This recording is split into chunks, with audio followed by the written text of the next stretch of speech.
The westernized Africans doesn't hate evil. No, sir. The westernized Africans only hate evil when it is not done by their own favorite person. Follow me carefully. The westernized Africans have no condemnation for evil in its totality. No. They only begin to condemn evil when it is not done by the person they cherish, by the person they love, by their own favorite person. So what we do in Africa is selective judgment against evil. What is madness? Madness can be defined as a young Igbo man who condemned vehemently the detention of Nnamdi Kanu for 5 good years without court judgment. Madness can be defined as a young Igbo boy or a young Igbo girl who condemns negatively from all her heart the continual detention of Nnamdi Kanu for 5 years without court judgment pronouncement. What kind of detention of a trial lasts for 5 good years? Justice delayed is justice denied. But why this particular Igbo man was condemning the arrest of Nnamdi Kanu for 5 good years?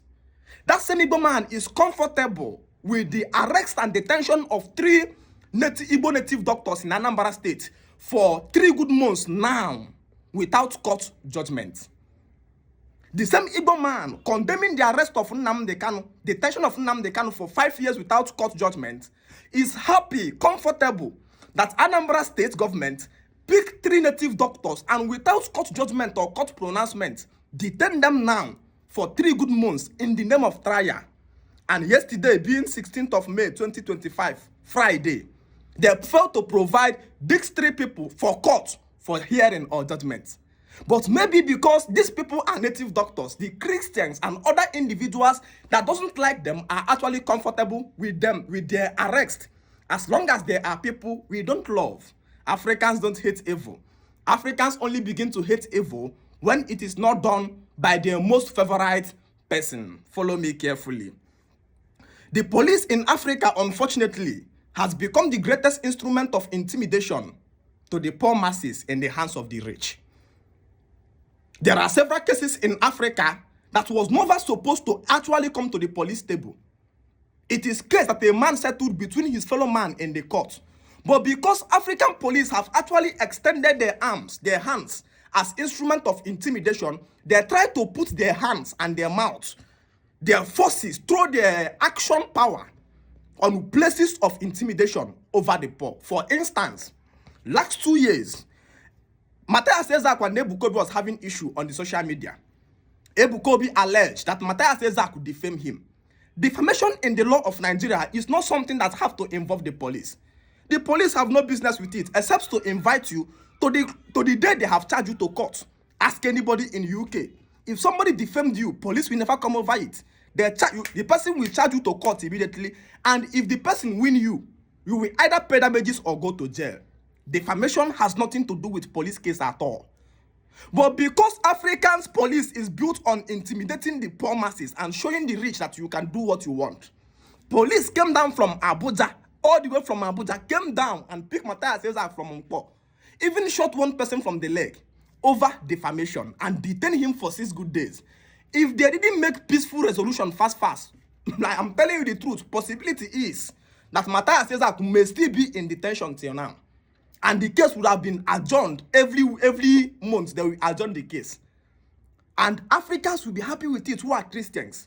Because in Africa, we don't hate evil. We start hating evil when it is not done to our own favorite person. But tomorrow when that same police came to pick your junior brother by the hand of a richer person, you start complaining. Why arrest him and keep him there without court judgment? This case is supposed to be coming from house to go to court. This is the same exact thing that Anambra State government is doing to these 3 arrested native doctors. Number 1, these people are suspects. There are people that in their own various localities in their villages are doing their, what do I call it now, their fetish belief system. And so, if you have any bias against them, you charge them to court. And when you charge them to court, you define what they did because you said your fight is against the fight of Wokid. But the book we say the charges you levied against them is kidnapping. What is the connection of a native doctor who is doing time in his shrine and kidnapping? Follow me carefully. It's simply because the government know that if they charge these 3 people to court for doing no kite, If you bring Akwaku to court for doing Okite, the question becomes, what is the legal definition of Okite? What did the court define Okite to be? If you bring Akwa to court and says Akwa is doing Udwa Komili, the question becomes, what is the definition of Udwa Komili? What do you define pocket never dry to become? Or Ibobo? Those things have no legal definition. It's things a man decides to do or not. But because you know you hold no root in the axis of water, you charge them for kidnapping. Is it only native doctors that do work for kidnapping? There are many kidnappers that are Christians. They go to church every Sunday. Follow me carefully. They pay tithe in church. The pastor blames them. You can't hold the pastor responsible for doing what, for praying for kidnappers, because he doesn't ask you your profession before he begins to prove after you his criminal prayers and preachings. The same way a native doctor in his shrine have no business with anything called kidnapping. Anybody can come and they will perform charm for you. Follow me carefully. But if you think these people are actually kidnappers and you have evidence against them, it is in the hands of the courts to determine them guilty, to pronounce them guilty and detain them, and not in the hands of the police to detain them for 3 months without court judgment. The police detaining them are instruments of intimidation and freedom denier. The one who deny you your freedom of movement are they are the violators. I think police is an instrument of executing law, an instrument of protecting law. Quite unfortunate, the police we have in Africa is the instrument of intimidating you with law. Follow me carefully. The fight in Africa is the fight for us to all condemn evil, irrespective of the person who is involved. If you think the 3 people are evil or they are found guilty, charge them to court. If the court determines them found them guilty, the court will give them sentence. If it is 6 years, there we go. If it is 10 years, there we go. If the court doesn't find them guilty, if one more to Ibobo na okay, crime na court this thing. It's what they are doing in their own ways. The pastors in their own ways are equally doing the criminality. If you want to file charges against it, you automatically define your parameters of fighting anything that teaches wealth without process. But when you come out and say my state is a government state, it's a Christian state, and anybody that does anything that is not Christianity will be arrested, what you are fighting is a bias war, and you are using the police as your instrument of intimidation to the poor masses. Follow me carefully. Mazi Ijele has been in police detention for the past 1 year plus now by Evangelist Ebukobi for defamation. My brother, defamation. Something that in the normal working country, you just go to police, they charge you. If the person confirm that you defame him, they will tell you charges you will pay, or you will go to jail, or they will tell you how many months you will stay in jail. What is keeping a man in detention for more than 1 year?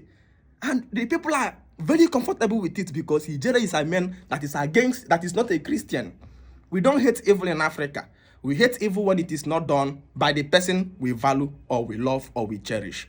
I came to raise Africans who we hate evil in all ramifications, who we hate evil in all dimensions. Right now, we are still progressing with our agricultural partnership.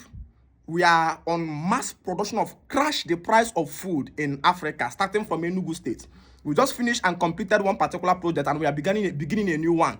If you want to join us in this agricultural project, message me on WhatsApp 08062292667. Strictly for agricultural projects 08062292667. If you think I defamed you, charge me to court too. Don't come and